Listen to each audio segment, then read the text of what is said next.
Sawadee from Thailand. Tayo ngayon ay kasalukuyan nandito sa may Sriracha at ang istorya na ito ay kaganapan pa last Sunday. Kaya tara, punta na tayo sa may Pattaya. At sa wakas, dumating na din ang aking Bolt. Hindi rin naman nagtagal, nakaabot siya ng 5 minutos.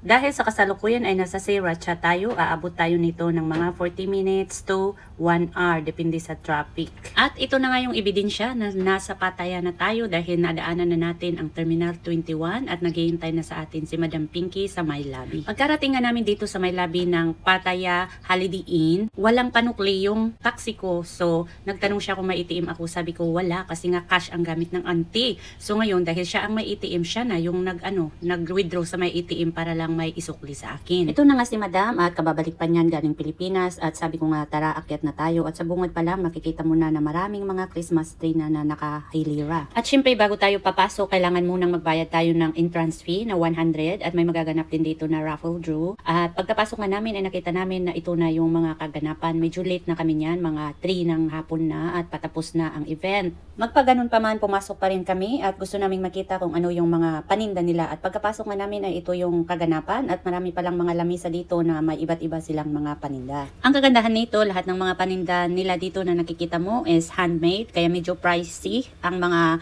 paninda nila, pero ang isa pang kagandahan is kung may binili ka, maghahati ng nagtitinda at saka idudun nila sa my charity. Kaya may nakita tayo ditong sticker, kaya napabili tayo ng 3. Sa aming paglilibot, may nakita kami dito na nagtitinda ng wine at sabi ko nga, pass. Tapos naglakad kami ulit at may nakita kami dito na nagtitinda rin ng mga jewelry, pero totoong gold yan. Totoo ding diamante yung mga paninda nila dyan at pati rin yung mga scarf. At syempre, mga souvenir, ayan. At ito rin, marami ding mga pagkain silang mga paninda.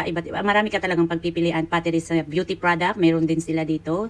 Halos lahat na, kahit saan kalumingon. Ayan, mga handmade lahat yan. Ayan. Ayan, marami ding mga alahas pa dyan. Totoo yan. At syempre, wala tayong budget para dyan, kaya pas ang ante, kaya naglakad-lakad pa kami at may nakita nga kaming mga Christmas ornament, mga decor para sa Pasko na talaga. Pero syempre, hindi pa rin bumili ang ante kasi nga wala nang pambili.